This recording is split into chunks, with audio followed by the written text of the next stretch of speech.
அதாவது நம்மாழ்வார் தாத்தா அவர்கள் சொல்லியிருக்காங்க, வீட்டை சுற்றி பல வகைகள் வைக்கணும்னு சொல்லி. கொய்யா மரம், தென்னை மரம், அது உள்ளே இருக்கிறது வந்து கருவேப்பிலை, சாதிமல்லி, இந்த பக்கம் பார்த்தீங்கன்னா செவ்வாழை வச்சுருக்கோம். இந்த ஓரமெல்லாம் வெண்டி விதை ஊனியிருக்கோம். இப்போ இங்கே பார்த்தீங்கன்னா வாழை மரம். நான் வந்து சாத்துக்குடி பழம் வந்து வாங்கினேன், ஒரு 10 கிலோ வாங்கினேன். அதில் வந்து கொஞ்சம் சாத்துக்குடி போட்டுட்டு மீதி அந்த சாத்துக்குடி வந்து இது வந்து மாமரம்.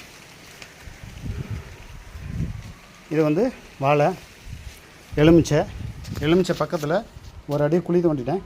ஒரு அடி குழி தோண்டி இந்த சாத்துக்குடி இதெல்லாம் அதில் போட்டேன். சாத்துக்குடி பழத்தை எடுத்துகிட்டு தோலை போட்டு மண்ணை போட்டு மூடுறோம். இது வந்து மண்ணுக்கு உரமாகுது.